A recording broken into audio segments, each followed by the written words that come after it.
Welcome to another episode of Beautiful Subconscious. Meet Nick Moss, our esteemed director and principal practitioner of functional neurohealth. Nick is a neuropsychologist with a diverse skill set, which includes applied functional neurology, neuromuscular therapy, kinesiology, mind-body therapy, vagus nerve. He's also a vagus nerve clinician, personal trainer, and Qigong practitioner. He brings over 10,000 hours of clinical experience guiding individuals through various health challenges such as chronic pain, chronic illness, autoimmune issues, trauma, anxiety, digestive, metabolic disorders, posture, and injury rehabilitation. As a nervous system-oriented therapist, Nick is deeply integrated in his approach, leaving no stone unturned in uncovering the root causes behind pain and challenges.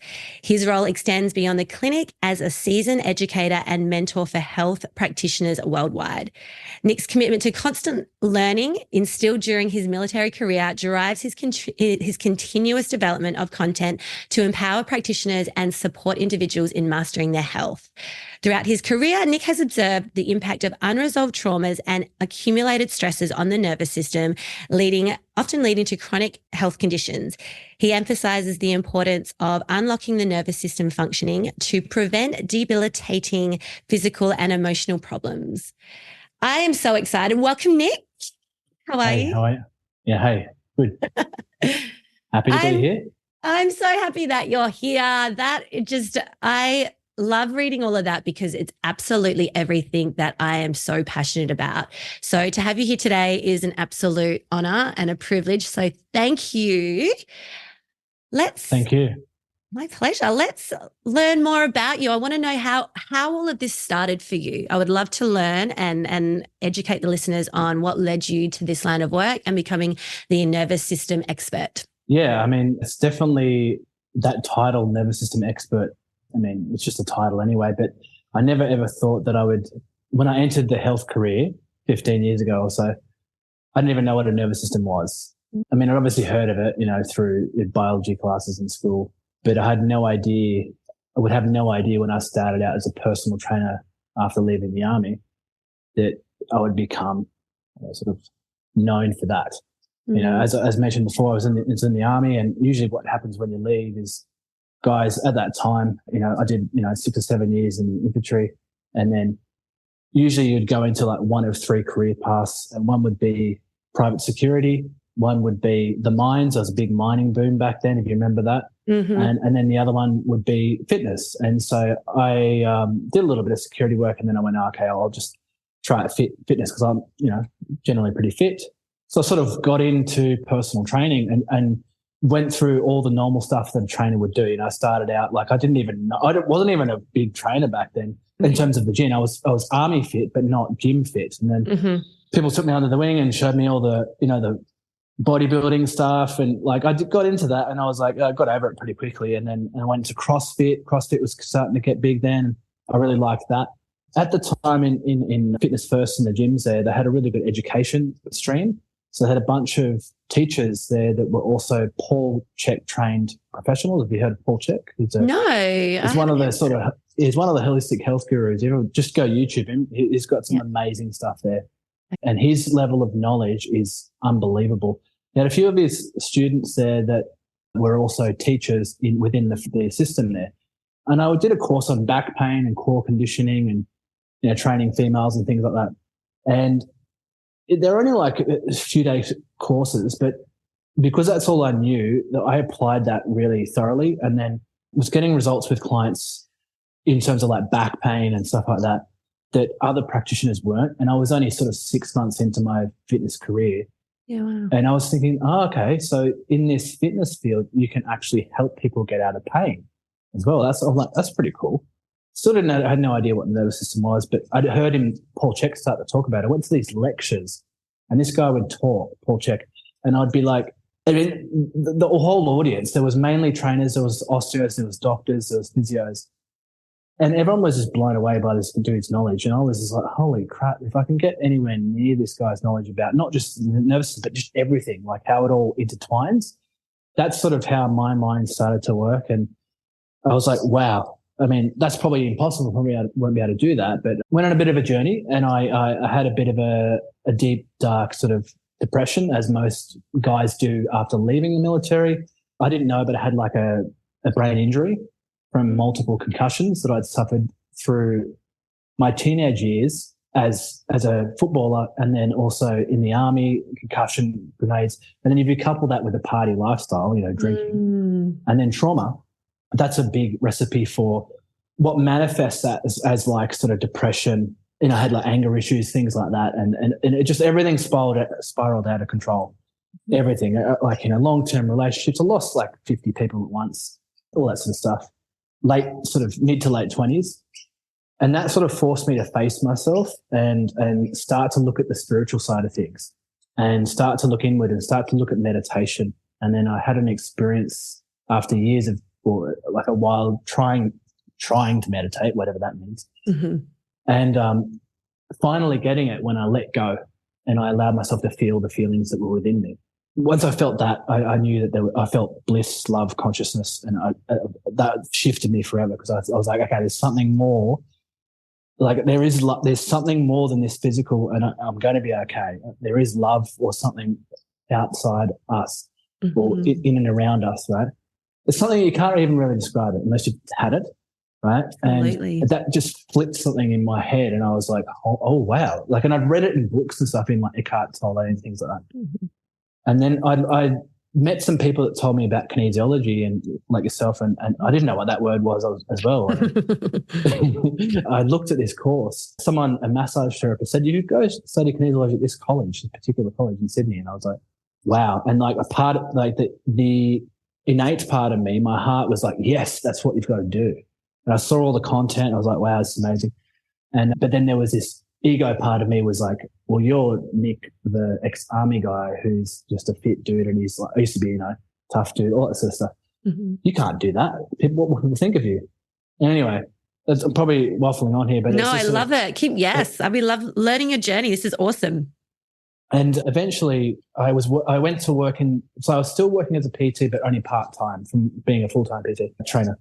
And I was working in the bars and a bar manager, and it was I could have gone a very different direction, because at the point I was becoming a manager, and I was almost going to become an owner of some pubs, which would have made me a lot of money back then. But it was like this crossroads, and it was like, do I go down this path of healing, learning to become a healer in holistic health, or do I go down this sort of debauchery sort of path, probably make a lot of money, but who knows what will happen to me? Yeah. And as fate would have it, I got myself fired from that job, and then I just went, all right, stuff it, I'm going to do this course. And as I sort of transitioned out of that industry, and then as soon as I studied kinesiology, I was like, oh my God, this is who I am. I became a teacher at that college almost straight away after I finished the course. Oh, wow. Not long after, yeah. Mm. Which I said in my mind I was going to do. As soon as I studied, I didn't tell anyone. I was like, I'm going to become a teacher. And I did. They it's that manifestation thing. It was like, I know I can do this, and I'm going to do this. Yeah. And they just were begging me to teach there at the end. And that was really cool too, because then I got to embody a lot of that stuff. But within kinesiology, as you know, there's these things that happen that seem miraculous, right? And it's like, how's that even possible? And now I'm also okay with not knowing, but there's also a massive part of me that needs to know how things work. Mm. And so I would see it happen. I knew it could happen because everyone can do it as long as I learned the process, right? And so then I went, all right. And I would ask some of the teachers, like, how's that happening? I wouldn't get an answer. And I was like, it's got to be neurological. Like, I knew I started to know a little bit more about neurology, but I didn't know exactly how it works. It's got to be neurological. And I just started to get obsessed with neurology and the brain and everything like that. And and I learned some really good stuff. But then I went after I became a kinesiologist, I then thought, oh no, maybe people don't think that, like at that time, it wasn't that popular. It's much more popular now. Mm. And I thought maybe I need to go and study like something a bit more normal, like myotherapy or something. It was just ego. And I did that. And then I started working in a myo clinic, massage. I was learning massage, applying massage, and getting decent results. And I started to learn functional neurology, which is a form, it's like kinesiology, but it's more specific to neurology, right? And I was sort of learning that, combining it with my kinesiology, and I was doing this myo. But then what happened with these clients is I started to combine the kinesiology and neurology stuff with the myo clients, like the myotherapy clients. And the results went up to like 90% or more. Mm. And people were like blown away. I was like, this is cool. So you can use the kinesiology and neurology to test the nervous system for what needs to happen, right? What does the client's nervous system want? What does it need in that point in time? And yeah, the guy that was sort of mentoring me at the clinic. He was like, "Oh wow, you're going really well. You're smashing it, man." And I was like, he goes, "What are you doing?" I said, "Well, I'm doing what you taught me, but I'm also doing this other stuff." And he's like, "Oh no, just do the myo." And I'm like, "But they're getting better results." Like he's like, "Yeah," but I'm like, "See you, man. Like I'm out of here." And I again, another light bulb. I'm like, "Okay, this is cool." So then I just went on that journey, and I thought, okay, I'm going to learn from all the best people who I know, like, reputed educators in functional neurology, until I've done all their courses. And I did that over a period of like 10 years, 8 to 10 years. And then the more and more I did that, the better and better results I got. And I really understood more about how kinesiology was working and just in general how humans function. Yes. And it also made you understand like why sometimes something works and sometimes you do the same thing for the same condition and it doesn't work. The head scratches and a lot of clients probably listen. If you're going through it, you've been around all these different people and you're like, nothing seems to work. Now, if you can get the nervous system on side and you a dialogue with the nervous system, which is where our subconscious lives, right? Through the autonomic nervous system, then you can get really good results and fast. Yes. Because as one of my old sayings goes, and it's on my t-shirt, change happens at the speed of the nervous system. It's pretty cheesy. Yeah. Is that yours? Did you? It's actually not mine. No, it's not. It's another teacher I've had in the space. But I've got it on my shirt, and my daughter goes, "Oh, is that your cheesy shirt? You wearing your cheesy shirt?" No, but it's true. Change happens at the speed of the nervous system, which is very fast. Yeah. And so, yeah, I set out on a mission to just really master that. And obviously, when you go on that and you get to a position of sort of relative mastery, then you start to have people wanting to learn from you. And I had people bugging me to teach for a while, and then I wasn't going to release anything that wasn't, I thought, an expansion on what was already there, not copying anyone else's work, but an expansion on, right? So sort of started to do that at the beginning of last year, and it's gone really, really well. So it's not, and like a lot of the students I have, they're getting at the same level of results that I have. And what they're seeing in their clinic is pretty cool, pretty remarkable, because once you understand that the brain and nervous system governs all functions, emotional, physiological, even spiritual, and you have a way that you can tap into that mechanism ethically, meaning you're not going to drive the nervous system too far. In more stress. Yeah, or not enough, then you sort of almost can't go wrong, because then you're working at the pace of the client's nervous system. So that the more, like, it's just for me and a lot of the students now who say that, they're like, it's almost you can't go back. Yeah. It's like even, kinesiology, same thing. You can't go back. You can't go back to that way to how you were before, because you've seen the other side. You've opened up something that, that's, you can't unsee and unlearn and unactivate now. It's like this is the next level of truth for me. Yeah. 100%. So, because I'm a very practical person. I mean, I think that comes from, that's why I suppose I've always been like that. It's just like, I'm not going to do anything that doesn't work, or I'm not going to do something or make something complex if it doesn't need to be. Sometimes it's really simple things, often, even like lifestyle changes, and like really like drink enough water, get some sunlight, put your feet on the earth, like, yes. Oh, it's so true. Well, thank you for sharing all of that. That was just the most, I loved hearing your whole journey and just how everything interlinked, and how one set of crossroads or a fork in the road can send you in a different direction, which so many of us understandably can relate to. And I just think the way that it all systematically played out, like in retrospect, it needed to play out that way for you to land in exactly where you are right now.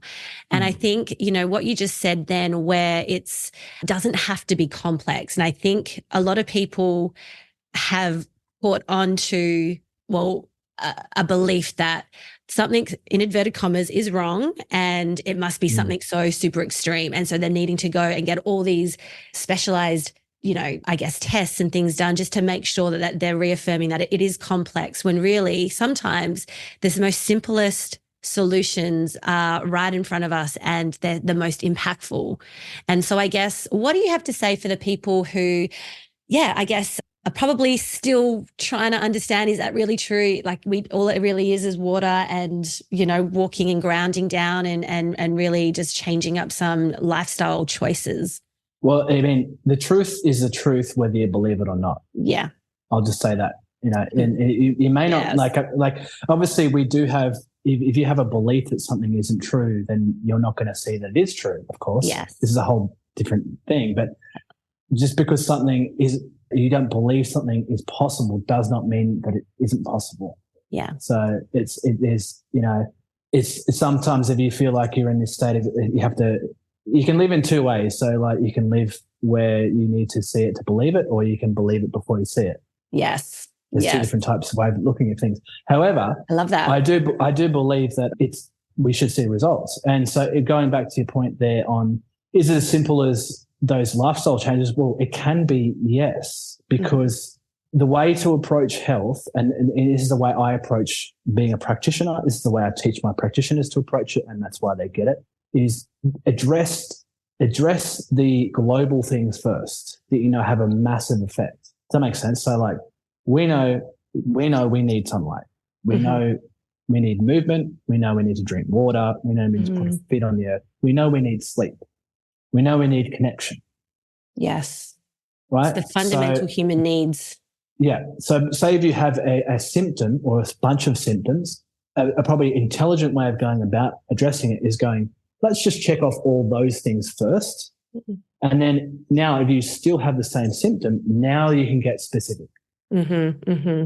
So, beautiful. And what we would find is probably around 8 times out of 10, 7 or 8, give or take, these are just arbitrary statistics, but maybe just addressing those really properly addressing those fundamental pillars, the symptom or symptoms disappear.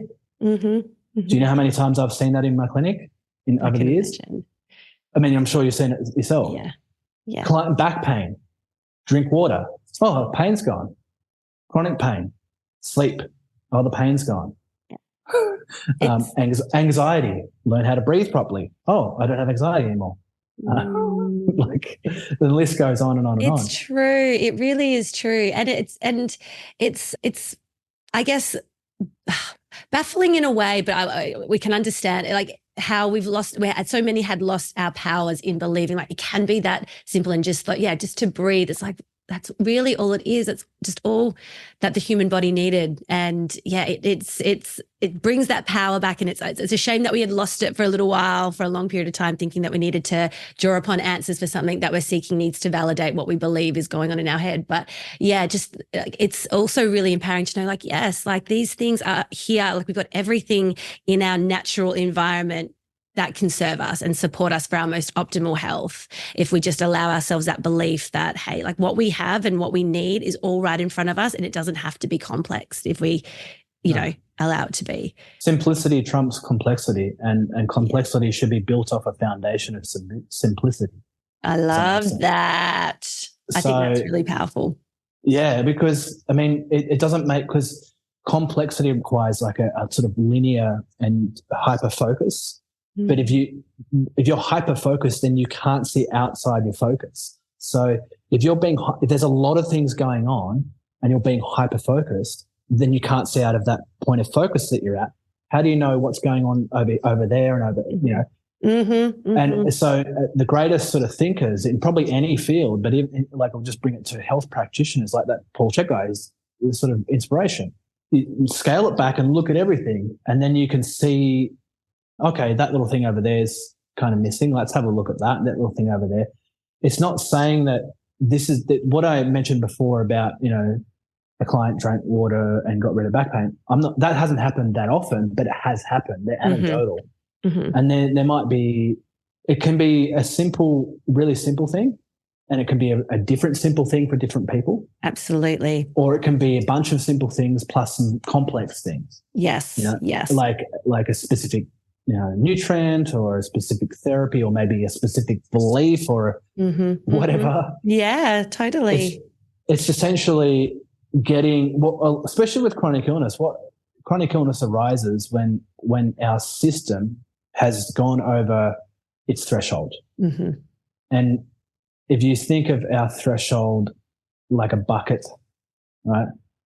And the bucket starts off empty when we're a baby and it just keeps getting filled with different things, different traumas, different stressors. It makes sense? Yeah. Until at some point that bucket starts to overflow.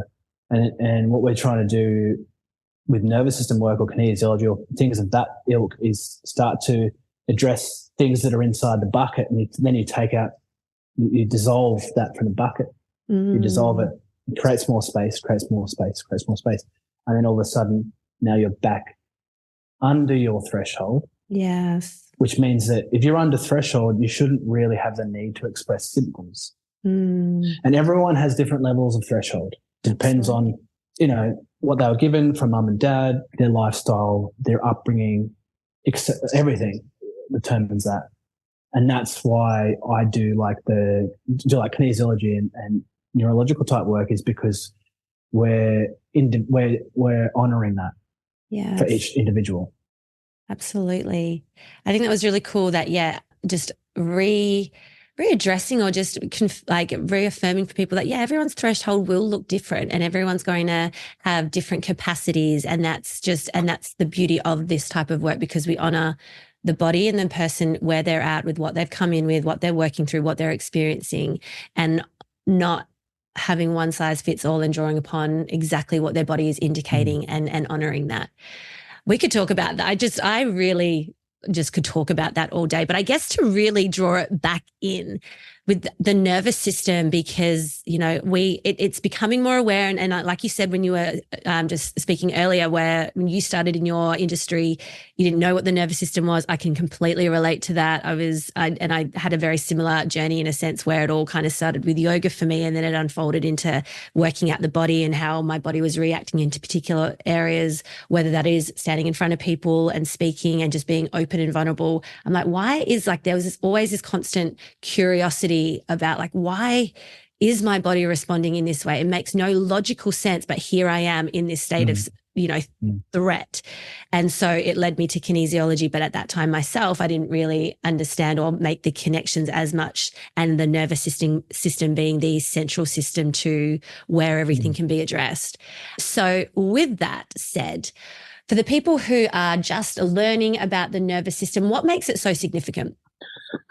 Big question. So, human beings, we're bioelectrical signaling systems, bioelectrical signaling systems, if I can get that out. So there's analog, and I'm not going to go too detailed into it, but the nervous system conducts all functions in the human body. So it's the system that integrates information coming from the body to the brain, and then processing that information and creating an output. So obviously what happens in life is that over time, anything we experience consciously or subconsciously or unconsciously is perceived through the sensory apparatus, which is basically senses, right? Mm-hmm. We can think of different senses such as sight, sound, touch, movement. Emotion is even a sense. Yeah. It's perceived through the senses, and it goes up through the neural pathways into the brain. And then the brain, depending on what pathway it is, and there's a variety of ones, the brain will determine that sense as safe or unsafe. That is happening from the moment of gestation to the moment of death. It's fascinating, isn't it? So as soon as you're in the mama's belly, yes, you're getting signals of safe or unsafe all the time for your whole life. And that's normal. There's nothing wrong with that. That's completely normal. That's perfect. That's what it's there to do. To really break it down, what's the nervous system there to do? It's there to keep you alive. It's there to keep you safe, right? I love that. And thumbs up for that. Zoom approves. It's there to keep you alive. It's there to keep you safe. And now, if you think about base level, so if it's met its requirements for feeling safe, you now get access to other states of consciousness, don't you? Mm-hmm. Peace, balance, joy, happiness, focus, passion. But if your nervous system has been bogged down through real or perceived sensations of threat, then it's almost like the brakes. It's the brakes on your ability to perceive life at its fullest. And when it breaks down fully, you do experience symptoms. So I have another saying. It's the nervous system is both the accelerator and the brakes to your results. Results being getting out of pain, improving your digestion, not feeling anxiety, sports performance, strength. Totally. Peak performance. All goes through the nervous system. Yeah. Every single function, even thought, thought, is it a happy thought? Is it a negative thought? If it's a perceived negative thought, I say perceived specifically, if that thought is perceived as negative or it's attached to a negative emotion, in your nervous system, it's almost, say for instance, if you're afraid of something happening and you're thinking about it, it's generating fear. So according to your nervous system, that thing that you're afraid of happening is actually happening. It's happening. Yeah.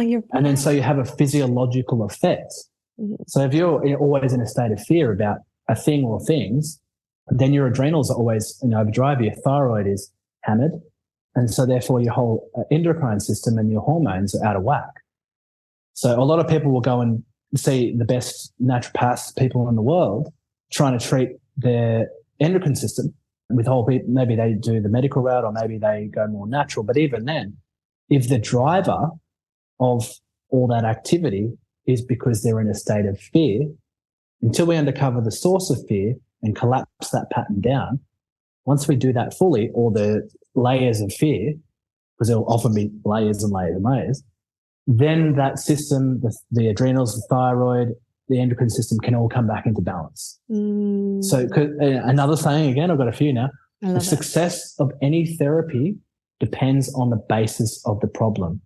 So that goes back to before. That person got out of pain with their back by drinking water, because for that individual person, the basis of their back pain was that they were dehydrated. Now, physiologically, the large intestine metabolizes water. The large intestine refers to the back. So the large intestine was needing more water. And because it wasn't, it was referring to pain to the back. So they drank water. So therefore, large intestine is happy, takes away pain from the back, right? The success of any therapy depends on the basis of the problem. So again, because it can be anything, like someone who's depressed. Oh, when was the last time we went outside? I don't go outside. And I wear sunnies all the time, if I do. Start going outside and getting a little bit of light in your eyes. 3 or 4 days later, we're not depressed anymore. Success of any therapy depends on the basis of the problem. I love that. Can you elaborate on that, Nick? So what would the benefits of getting some sun in and around your eyes? Like, how does that work? Right. Okay. So yeah. We're going. Okay. So if you look at, I'm not going to go too controversial, but it's not even that controversial. There's a lot of science to back it up.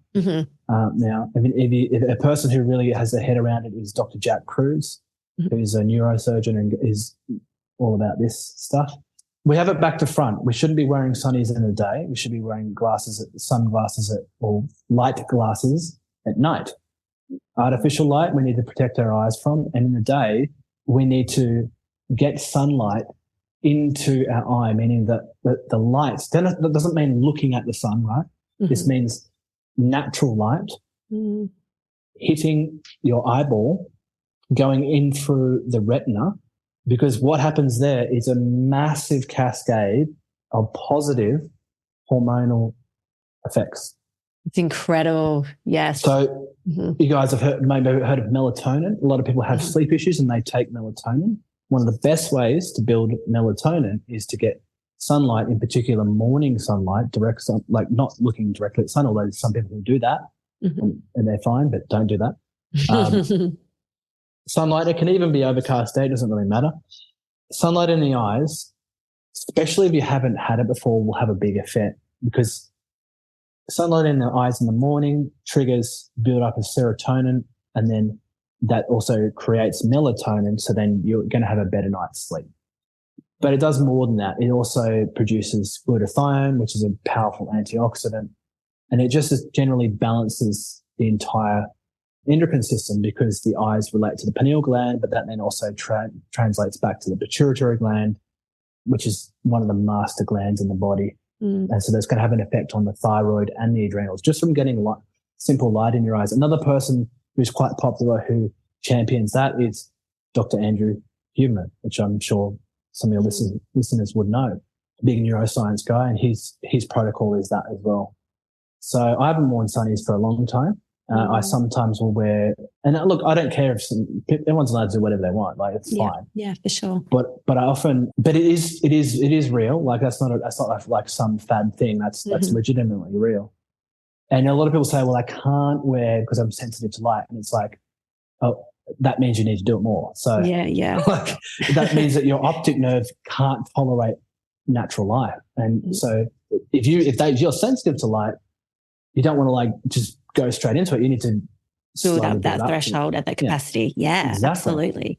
Yeah. I love that, because it's so, and again, if we were to just zoom that out, it'd be like, okay, looking at this, getting light in and around my eyes, I don't understand how that's going to help me with XYZ. But you just broke it down so beautifully to understand, like, what we don't always see is exactly just the speed of light, things that go through our neurological, and our electrical currents that are activating parts of the brain and parts of glands that are all just working and communicating to each other to activate and find its most optimal way to function. So yes, if looking at the sun or being in that sunlight, there is such an array, diversity, and elaborate effects of how great that is for your health. If we just, had that little bit of openness, that it can be as easy as that, but so impactful and so potent for our bodies. Yeah. I mean, like I said, most of these things that I talk about now, when I first started out, even in health, I always said, no way, it's not even possible. But they are. And, especially, that's why I love kinesiology, because you're testing a muscle and you can see direct feedback straight away. Like, if you're doing it face to face, and you can't argue with that. It's just, it is or it isn't, it's direct. I mean, the same, going back to Paul Chek, like he would say all this sort of stuff, like just eat real food, or just all this simple stuff. And when you hear it first time, you're like, it can't be that simple. Yeah. But it actually is. You just got to be disciplined with it and just listen to it. Yeah, absolutely. So with people then getting to know their nervous system a little more and understanding, like, hey, it is the central system for everything. Everything is running through the nervous system. If people are stuck in their nervous system, can you explain how they would be stuck in their nervous system? Stuck in a particular state? Or? Yeah, I guess let me elaborate a better question then. So I guess when people are, I'm just going to just scan my brain to see where's a better way that I can ask that question. So when people are in, limbic system? Yeah, we can do, yes. So well, firstly, can you explain what the limbic system is for our listeners? Yeah. And then we can understand how they get stuck in the limbic system. Yeah, perfect. So the limbic system is that part of the brain, going back to the description I said before about how the nervous system's job is to perceive input and then process that input and then create an output of that. Yeah. And depending on whether the brain or nervous system determines whether that input is threatening, will determine the output. For instance, if we're afraid, we're going to go to a certain posture and we're going to think in a certain way. If we're in a space of openness and love, the environment is safe, then we're going to have a different state. The part of the brain that does the decision-making about whether something is safe or unsafe is in the limbic system. In particular, a part of the limbic system called the amygdala. And its literal job is to take a very quick scan of the stimuli coming in and then determine whether it's a threat or non-threat. It's literally threat or non-threat. That's all it does all the time. Yeah. And if it determines something as a threat, then you'll go into a state that represents that. So you'll be fight, flight, stress, basically, a stress state, anxious, maybe shut down as well, another way of looking at it. Like, for instance, what happens with the amygdala and the limbic system is that depending on what you've been through in your life and how you perceive things, it will be more likely to perceive threat or less likely to perceive threat. So obviously, if you've experienced trauma, and in particular in your childhood, right, which a lot of people have, unfortunately, it's something I've seen in clinic a lot, and a lot of stuff with women as well. Unfortunately, I've seen that as well.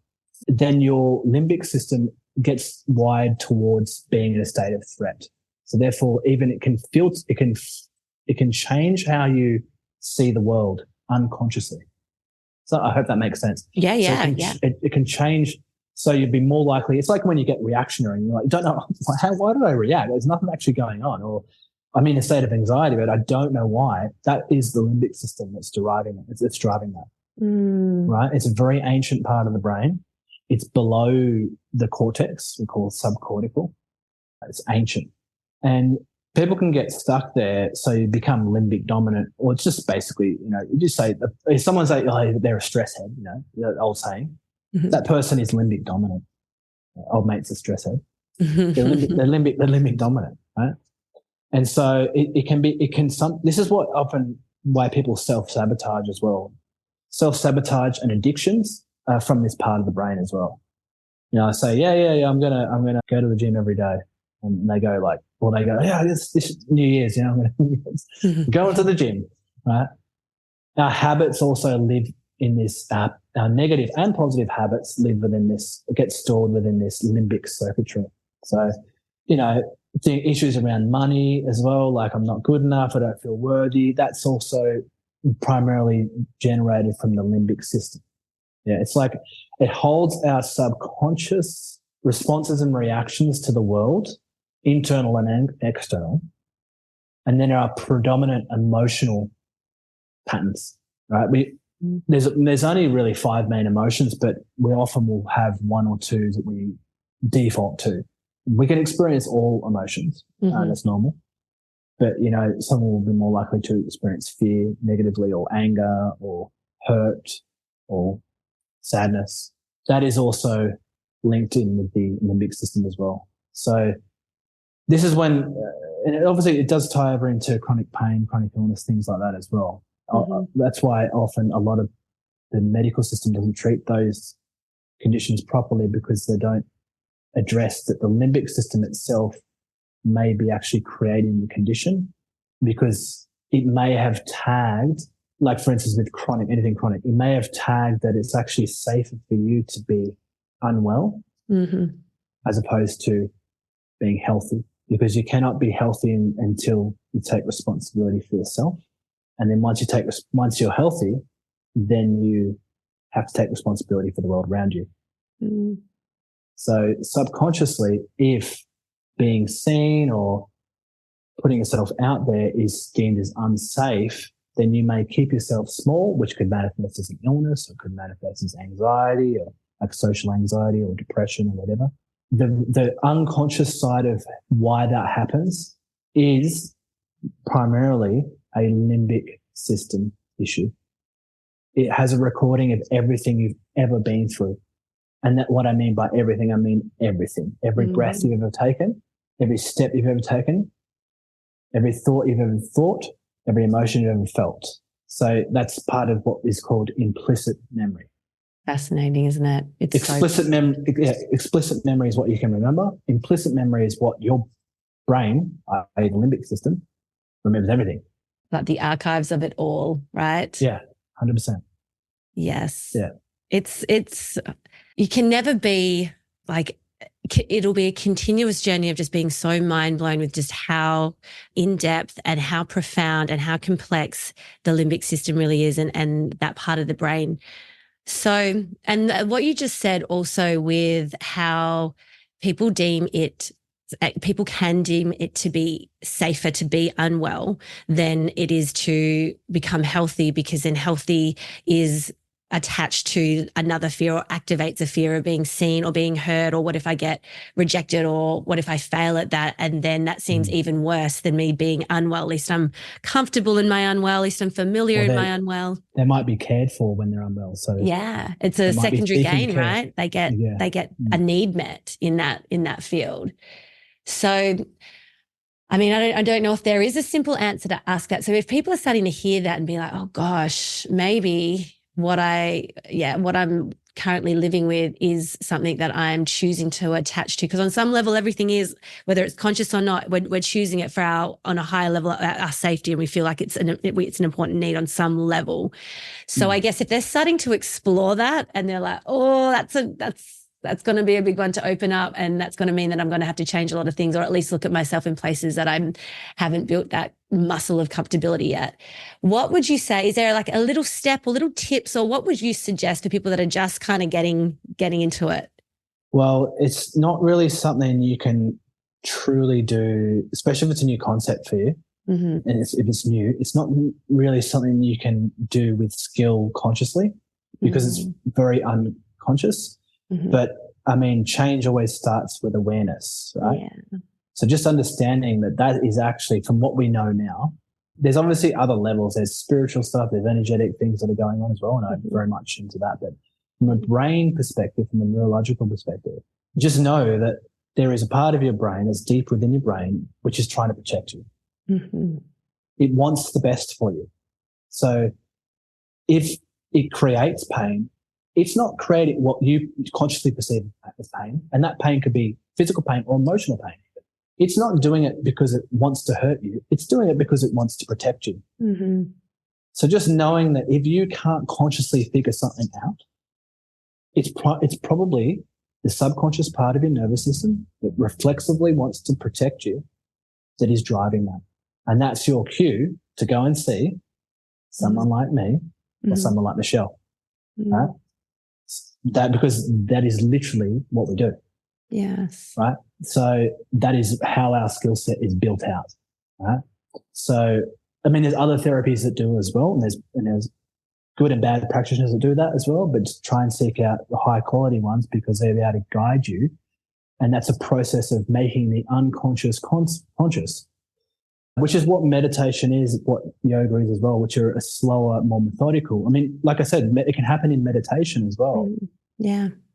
Okay, I do. Okay, there is a quick tip. Okay, and I remember I do tell this to clients. The awareness is the first step. So you start to build a bit of interoception, which is like internal awareness of yourself and your reactions, right? So if, for instance, you notice a bit of resistance or a reaction to something. So for instance, someone says something and it triggers you. Instead of going in the loop of the trigger, which is just a stored reaction, try to catch before you react, and then bring your awareness to your physical body, and you will feel a sensation in your body somewhere. It may be in your gut, it may be in your heart. And then the next time it happens again, do the same thing again. Next time again, same thing again. And then you'll start to build a space between stimulus and reaction to stimulus, and then choosing a response. That is actually a form of limbic retraining. It's not easy, but because and what will happen if you're first doing it, there'll be many times where you can't catch it because it's so quick. So like, person triggers you, usually it's family or, partner or whoever it is, like it's kids, as we know, they're like kids. That's what kids are amazing for, because they just seem to know all your triggers subconsciously, right?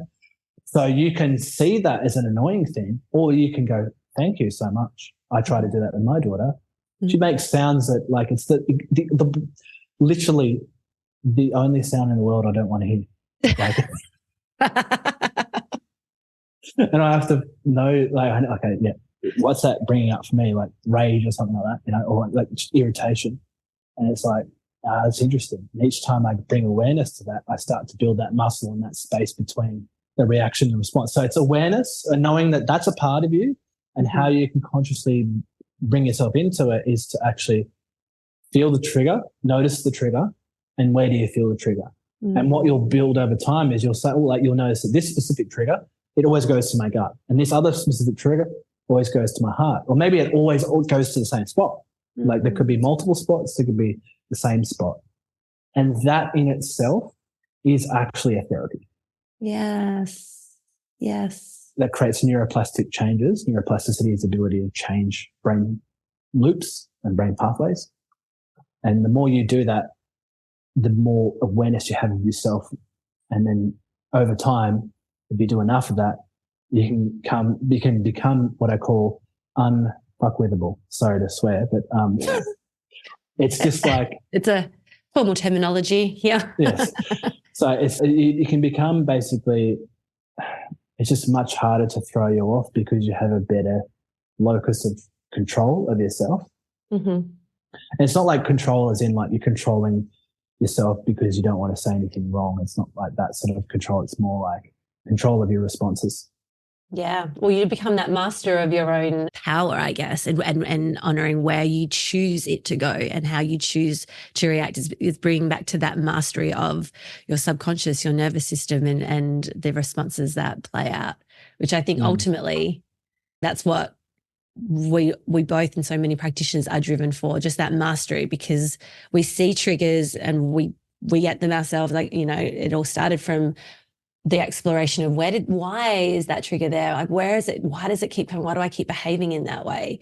To then start to uncover and unearth all the things that have contributed to that we were unaware of, to then finally draw out the wisdom to be like, okay, well, that makes sense. And now because I've got conscious awareness around it, I've got the power and the neutrality within to just choose something else, or allow myself to just see it to play out and not be affected. And that is the ultimate goal for everyone, right? Just to choose and allow and maintain that steady nervous system in and around stimuli.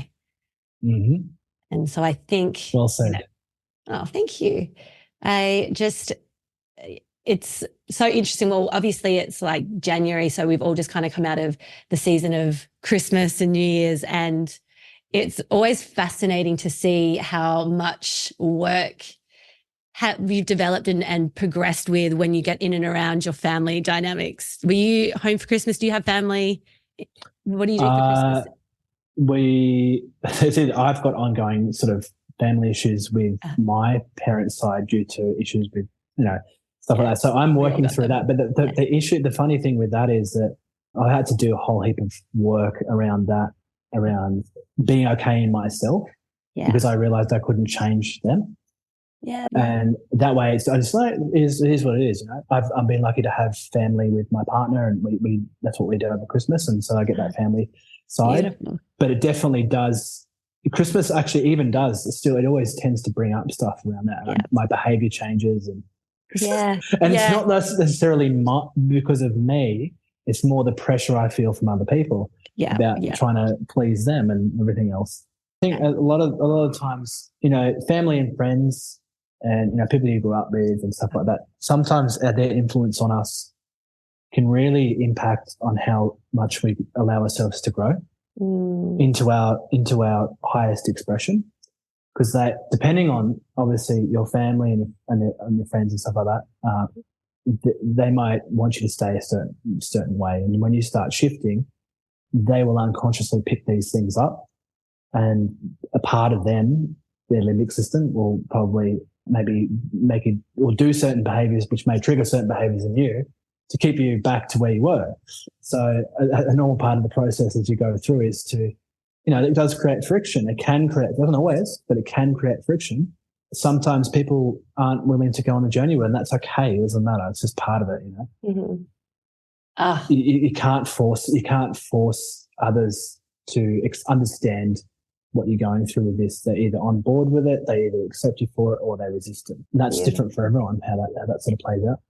Yes, I'm so glad that you went there, actually, because I think it's powerful when you are starting to unearth some things. And like you said, it's their limbic system that responds, and they are just trying to poke around to be like, no, don't change. Like this isn't how we do it, this dance. We don't dance this way. This is how we do it. So I'm going to poke around and bring you back to what I'm familiar with.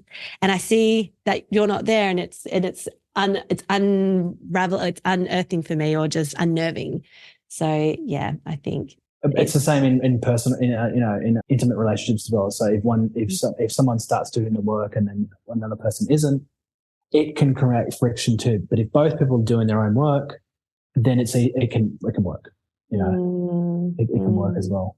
Absolutely, which will open up so much more. It's just like, okay, so what would you suggest if someone's doing the work and someone is not, there's something that we can explore here. Well, the number one thing is acceptance. I mean, like you can't force anyone to do anything else. You know, the person you have control of is yourself, right?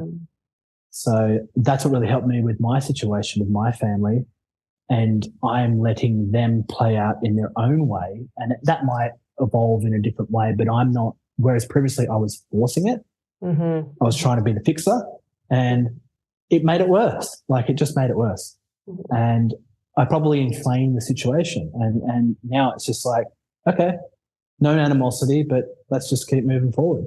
Yeah. So I had to do that internal work on myself around knowing, accepting that they were not going to change. Yeah. Yeah. And that's family. That's one story, and that's probably more common for that to happen in an intimate relationship. That's going to be a bit harder. If you're going, it can work. There has to be a lot of understanding and acceptance. I'm not a relationship expert by any means, but I have been in one for over 7 years.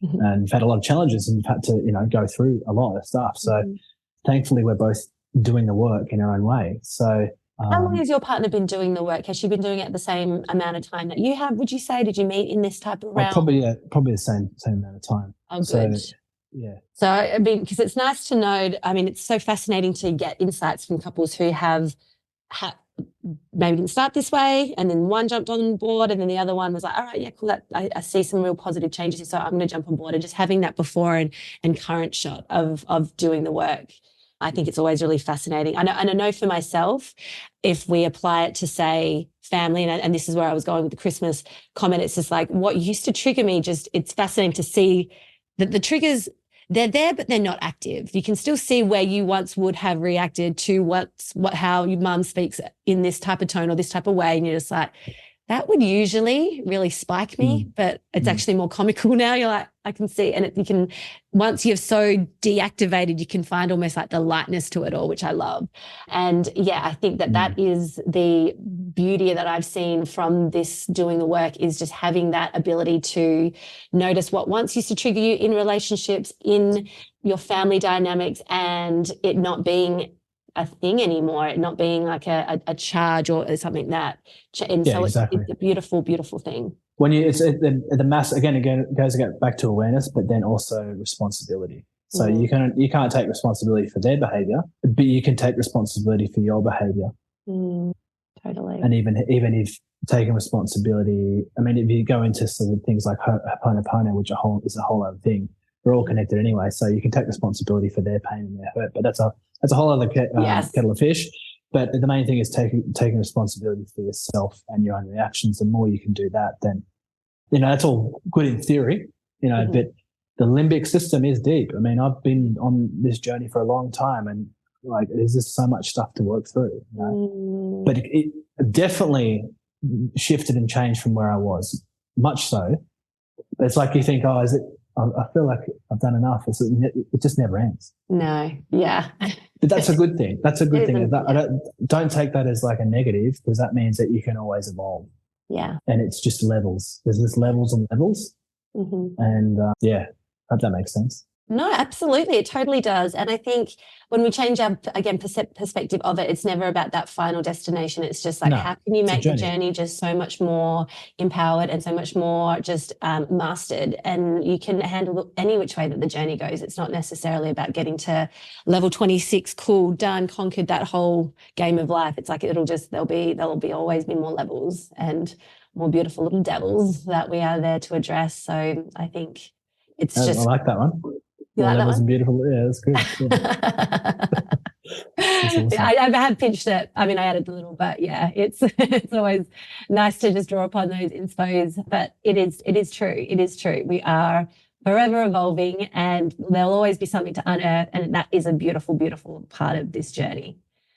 I could talk to you all day. I just love this stuff. I love your mind. I think your insights are just so impactful. And I think a lot of people who listen to this episode will have a more thorough understanding of like the nervous system and the limbic system. That might be the first time that they've learned about this part of the brain, and it'd be like, okay, now that I've heard about it and how it affects me in so many different ways, like I want to dive in more. I want to research more. Is that something that people can find you for?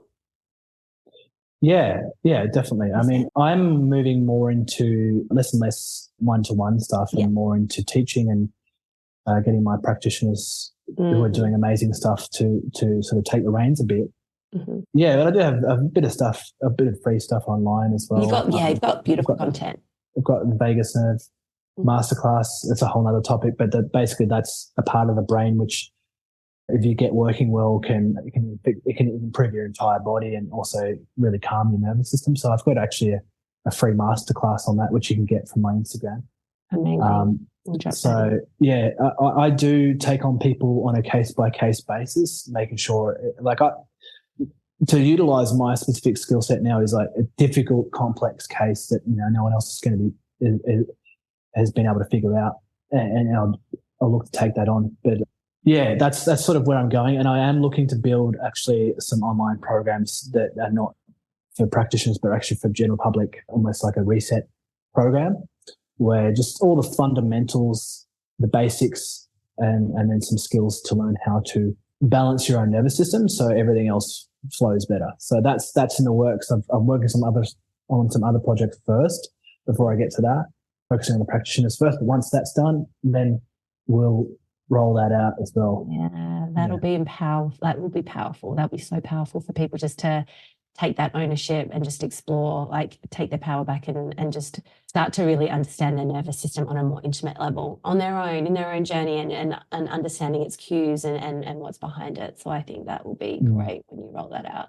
It's been an absolute pleasure. Like I could literally talk to you all day because, your passion behind it and your wisdom, it is so inspiring to me, and I'm sure so many other people too. So thank you. I appreciate your time. And I look forward to seeing the projects that you're up to. I guess to round it up, if there was one thing that you would suggest, like if people had listened to this podcast, what's the one thing that you would love for them to take away? I suppose if you haven't already, make yourself the most important person in your life, especially if you're a carer or in a caring role, and that might sound or feel selfish. There may be a part of you that thinks that is selfish, but I'm just coming from the perspective as a health practitioner, which is essentially you become a leader when you're doing that, or any position of leadership, which was what a parent is as well. If you're there to serve others, you've got to serve yourself first, meaning you've got to get your base fundamental needs met first, whatever that is. We know it's a security, safety, shelter, bit of sunlight, bit of relaxation, but make sure you get your base needs, which are going to be individualized to you, met first, and don't feel guilty about it, because you're going to be able to show up so much better for everyone else who's looking to you the more you do that. So yeah, there's some sort of toxic things out there around just giving and just pushing, but you've got to give to yourself first. And then the more you can do that, the more the more is left in your cup to be able to give authentically. And then obviously that's going to have reciprocal effects as well to the people around you. I don't know why that just felt right to share just then. Oh, it was perfect, beautiful. And I think just very much the most powerful message that they should receive. And if it's, I think people hear it and will keep saying it until it really drops in, because we are our number one priority. We deserve to be everything in our lives. It all is, we are the number one common denominator. So we have to be the one that we take care of the most. It doesn't matter whether you apply that with work or relationships or your family. You are that number one denominator in all of those facets of your life. And all of those areas deserve to have the best, most optimal version of you, and you deserve to have the best, most optimal version of you to be able to enjoy your journey, enjoy life. So I 100%. think, it's absolutely. Well, the whole point of life is to, sorry to cut you off this, the whole point of life is to serve others and serve the world. But if you can't serve yourself fully, then how can you fully serve anyone else? So we are here to serve each other and help each other grow. That's obviously it is, but make sure you know how to do that for yourself, and then you will be able to show up as there's no higher purpose than to serve. Yeah. There is no higher purpose. So, that was such a beautiful way to wrap it up. That was just gave me all the chills because it's true. It's absolutely so true. So thank you. Thank you for your time. I really appreciate your energy and your insights and just everything that you shared with the people that listen to this episode. I will drop where can people find you? Where would you like people to find you most? The place I'm most active is Instagram. I do have a website as well. You can find that through Instagram. So it's at Functional Neurohealth, all one word. That's the most active area. Mm-hmm. In my link tree there, I've got a whole bunch of links to other offerings that I have, and I'm fairly active on there as well. Even on my website, I've got a fair bit of education, free education and videos that I've done, other podcasts and interviews. So you can find a fair bit out there about my approach and how I do it and how and why I do it through either Instagram or the website, which is sort of interlinked. Yeah. Okay, cool. Yeah, we'll drop them in the show notes. So your stuff, it's incredible. I love it. It pops up and it's just pockets of so much potent stuff. So yeah, it's very beneficial to all who listen to this to jump on board and give Nick a follow for sure. Well, thank you again for your time. And we have to do this again. I would really love where I can, craft out some time. I know you're super, super busy this year. So wherever it aligns, I would love to do this again and hear how your projects have gone and just continue to, share this insight and give people more understanding of just the importance of their nervous system and limbic system themselves and how they have everything that they need. So thank you again. Beautiful. Thank you so much. Pleasure. Thank you again for listening. If you have taken a whole bunch, which I have no doubt that you have from this episode, flick us a DM, take a little snapshot, and we would love to hear what you've taken and share where it's landed for you. So thank you for listening, and we will see you again next week.